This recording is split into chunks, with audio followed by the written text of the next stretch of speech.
Hi guys, and welcome to week 9. We only have one more week left, so I want to touch base with you guys in this lecture and just talk about my expectations for the next 2 weeks. So let's kick that off. For the next 2 weeks, during this week, I really want you to focus on doing your usability testing. So that means getting out and doing the testing with your live participants, with the number of participants that you prove to me that you're going to test. I also want to talk about resubmitting parts of the usability project. In the beginning of the course, I mentioned there would be opportunities in some cases to resubmit some of the writing that you've done or projects. This is one of the cases where you can resubmit the first part of the usability project, that is the audience client analysis and the issues that you saw with the website. Now, since this wasn't partners, resubmit it as a partnership. However, if your partner does not want to resubmit the project, if they're happy with their grade, then you can submit it on your own. In that regard, just let me know that you are the only one that is resubmitting, and I will adjust only your grade and not your partner's. But again, if you're going to both resubmit, then you have to resubmit it together. If you have any questions about the feedback that I left you, certainly email me, or I'm also going to be setting up a discussion board just for the usability test, so you can also post any of your questions on there. And again, I want to explain a little bit about the grading. If you say got a 75 on the first section, is it realistic that you'll get a 100 the next time? No, but you could get up to a 90. So there is room for improvement. If you specifically want to know how many points you could get, you can always reach out to me. If you already have like a 97, you're probably not going to be able to increase too much based on the work that you've already done, because there will be still a bit of a penalty of your grade from the last time. I also want to make sure that you start analyzing your results right away, working with your partner. In some cases, you guys aren't in the same location, so you're probably doing things separately. Make sure you are working with your partner using something like Google Docs or just trading your information regularly, just to make sure each one of you has the information that you need. Now, also, for the graduate students, you are going to submit your final project. That's the annotated bibliography that's going to be due at the end of week 9. So make sure that you're balancing all of the work that you have to do, going back and forth between the annotated bibliography and your usability project. For undergraduate students, that doesn't apply to you, so just keep your focus on your usability testing. Now, I want to go over my expectations for the report a little bit. My expectation is that you're going to separate critical and non-critical issues. So that means a critical issue is something that absolutely has to be fixed. Maybe when you go to check out and buy a product, the website crashes, or maybe it won't allow you to put in a coupon code, and that's going to upset a lot of customers. That's something that's more of a critical issue that the client needs to fix in order to keep their customers happy. Whereas a non-critical issue is something like, well, the drop-down menu is at the top, but users keep looking for it on the left side nav, so we want to move it over there. That's a non-critical issue. The user can still complete what they want to do, it's just not in the ideal manner. Other non-critical issues, something like typos, even though they are embarrassing and look bad, it's not preventing the user from completing their task. Next, I want to remind you to review Chapter 9 from Barnum and also the sample reports that are on the class discussions list, or I'm sorry, class documents folder.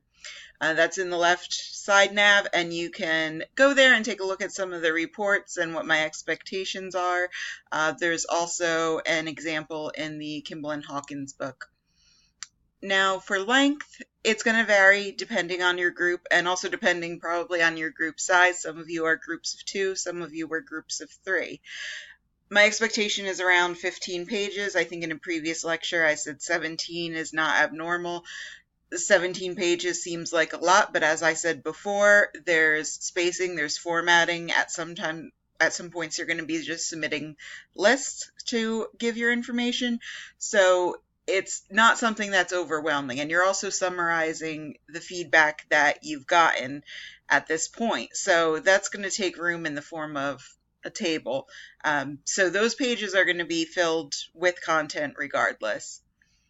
You also need a section that covers your text-focused and expert-focused testing.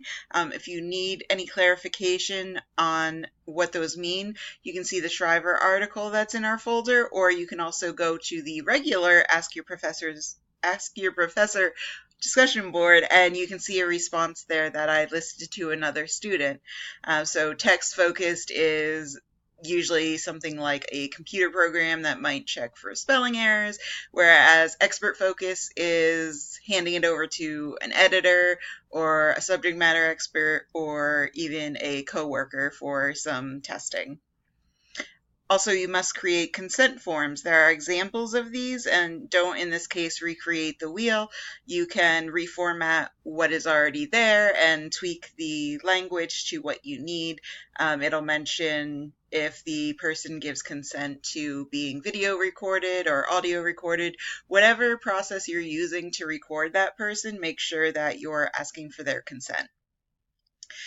And again, parts of the report can be written before you even do the testing. There are sections that you're explaining what kind of data you're collecting, what methods you're doing, so you don't have to wait until all of your users have been tested. You can get started on this right away and get some of that done, especially if you're a grad student and you're multitasking in between. Now, I also want to talk about the presentation. I've hinted at this before, but this presentation is going to be done most likely in Screencast-O-Matic. I'm going to be putting instructions on how to do that probably in week 10. Maybe I'll share them on the more towards the end of week 9, depending on how far you guys are along. And in your presentation, I want you to cover a number of items. So what you did, why you chose the site. Some of you chose a site that you were very familiar with in regards to your volunteer work, or some of you chose a site that you use regularly. So give us a definition of why you chose that site, and then why your usability testing worked, what went well, and if anything went wrong. As a reminder, you only have one chance to do the usability testing per user. You can't retest the same user with the same test because they already have expectations, they already know what the test is, and they may have figured out what results you were trying to get at. We also want to hear some of your suggestions for improvement. It's even better if you can show us a visual of what it looked like and then explain what you want it to change. Again, I don't want you to redesign or take a screenshot and try to update it in any way. Just tell us what you would like to see changed. Then what you learned from your experience, that could be during the usability testing or preparing for a testing environment. It could be writing the report. What did you learn throughout the process? If it was all new, you can say that too, and then pick something that stood out that you might be able to use in the future. And you must watch all the presentations and respond during week 10. Make sure that you respond on each video to get full credit for participating. I want to make sure that you're watching everybody's. If we were in class, we would be doing these presentations live and you would be watching them. So make sure that you respond to them. They're going to be done in groups, so there won't be as many presentations. I think we only ended up with 7 groups at the end, possibly 8. So there won't be too many presentations. For length, we're looking at about 5 to 10 minutes. Depending on your group size, again, if you're 3 people, you're probably going to take closer to 10 minutes because you're probably each going to want to do your own section of what did you learn and why did it work. Something like why you chose the site, you can just have one person discuss that. So meet with your group, whether that's in person or online, and talk about who's going to handle what information, just so we avoid any duplications. If you have any trouble with audio or visual files, I know splicing can sometimes be hard.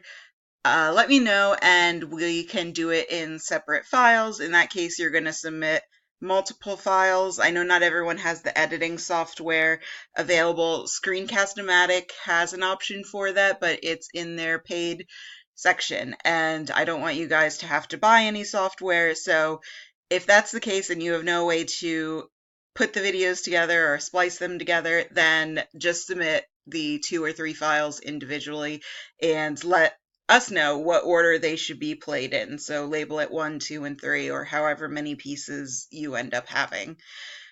Also, make sure that you're preparing ahead of time. Now, these presentations can be done with just audio, but I would highly recommend that you do a video portion similar to what I'm doing now. You can see me in your bottom corner here. So if you have access to a webcam, if you're near Drexel's campus, you definitely have access to a webcam.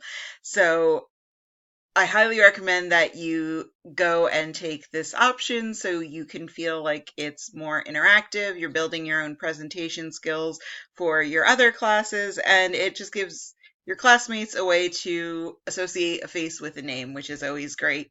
But by all means, if you do not have access to a webcam and you want to just do audio, that is also an option, but make sure that you have a solid PowerPoint and make sure that you're well rehearsed for your presentation regardless. So by that I mean try not to just read off a paper.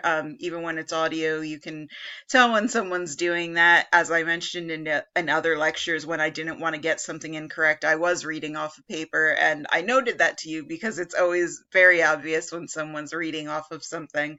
So make sure that you rehearse ahead of time and make sure that you feel comfortable with the information that you're presenting. If you make a slight error and have to correct yourself, you don't need to start your audio over again or your video. Those things happen. You see me do it in this presentation, or when I pronounce something incorrectly and correct myself. Those things happen, so don't get hung up too much on that. And of course, make sure that you have an introduction, a body, and a conclusion. So this is an official presentation. You may want to divide that between your group. Maybe one of you handles the intro, one of you handles the conclusion, and each of you handle why it worked or some aspect of the project. So make sure that you're both talking about the usability testing somewhere in the middle. So, as always, if you have any questions, reach out on the discussion boards or email me. Still waiting for that Drexel email, so use my Gmail or just post on the discussion boards. Bye, guys.